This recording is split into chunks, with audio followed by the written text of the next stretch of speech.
If you're over 60, there's a good chance you're doing something every day, something that seems harmless, maybe even healthy, that could be quietly damaging your brain.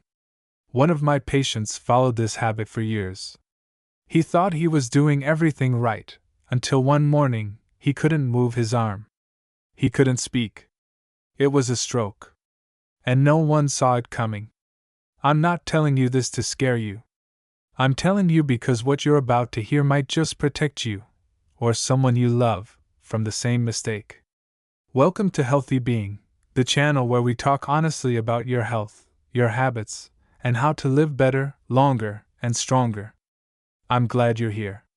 Today, I need to tell you something most doctors won't say out loud.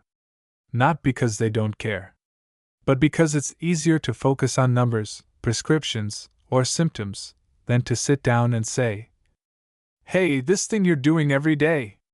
It could actually be doing more harm than good." And I get it. You want to take care of yourself.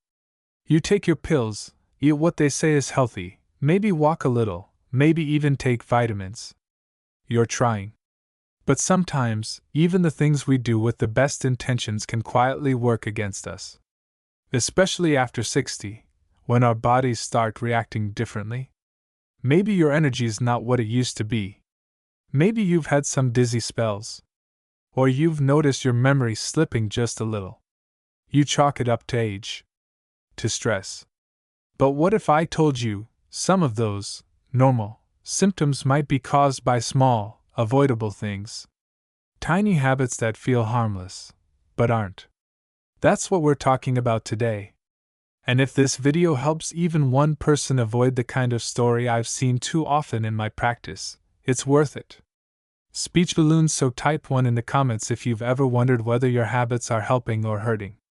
Type 0 if this is all completely new for you, no judgment.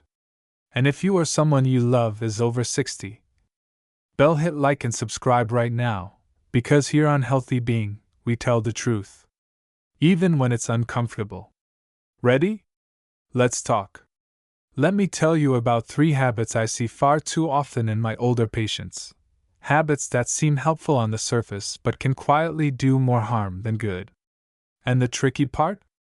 They all come from a place of trying to be healthy. It usually starts with vitamins. You want to do the right thing, so you stock up. Vitamin D for your bones, E for your heart, maybe B6 for energy, niacin for cholesterol. The labels make it sound like you're protecting yourself. But the truth is, after 60, your body doesn't handle supplements the same way it used to. Your liver and kidneys slow down, and what used to be safe in your 30s can now quietly build up in your system and start causing problems, without warning. I'll never forget Mr. Walter, one of my patients. He was 74, a retired Navy vet, sharp, disciplined, serious about his health. Every morning, he took 10,000 IU of vitamin D, thinking it would protect his bones. But one morning, his wife found him slurring his speech. He couldn't move his arm. It was a stroke. And when we looked closer, we found dangerously high calcium levels, stiff arteries, and unstable blood pressure. The culprit? Vitamin D toxicity. He thought he was doing everything right, and that's what made it so heartbreaking. And this isn't just about pills. It happens with food, too. So many older adults fall into the low-fat trap, thinking they're protecting their heart. Low-fat yogurt, margarine, diet snacks. It's what they've been told to eat. But most of these foods are loaded with sugar, sodium, and artificial oils that hurt your blood vessels and confuse your brain. I had an 81-year-old patient, Mrs. Gloria, who went all in on this low-fat lifestyle. She cut out dairy, oils, nuts, everything she thought was bad fat. And after a few months, she came to me complaining of dizziness, brain fog, and low energy. Her blood work told the real story. Her good cholesterol had plummeted, and her brain was running on empty. She was doing what she thought was smart, but her body was asking for real nourishment. And then there's hydration, or the lack of it. This one's common, especially before bed. You don't want to wake up in the middle of the night. Maybe you're afraid of falling, or just losing sleep. So you stop drinking water after a certain hour. But what you might not realize is that dehydration at night can be dangerous, especially for your brain.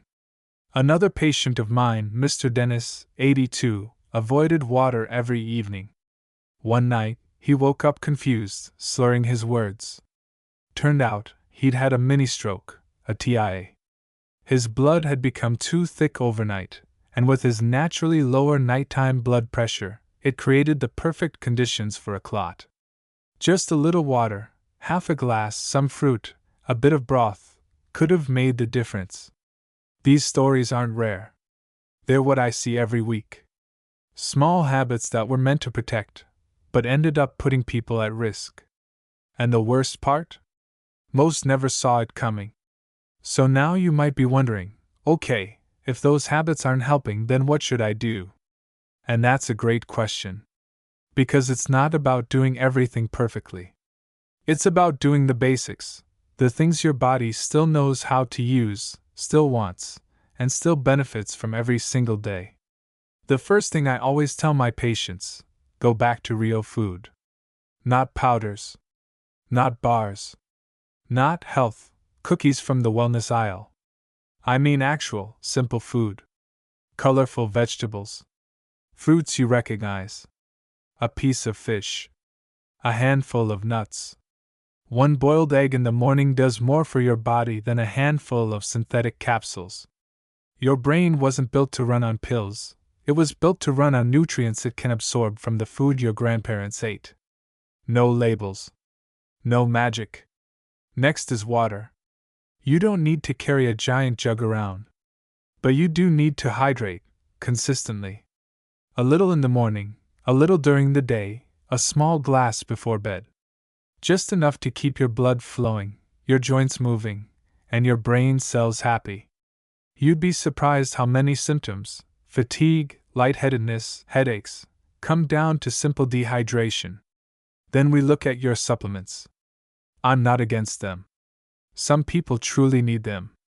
But more doesn't mean better, especially after 60. I always say, don't take 10 pills. Just in case. Get tested. Know what your body actually needs. If your vitamin D is low, okay, we'll supplement. But blindly taking megadoses just because it says immune support on the bottle? That's not a plan. That's a gamble. Movement is another big one. And no, I don't mean gym memberships or exhausting workouts. I mean walking, breathing deeply, moving your joints, stretching your legs. A simple 15-minute walk after lunch improves circulation, lowers blood sugar, and gives your brain the oxygen it craves. Don't underestimate what consistent, small movement can do.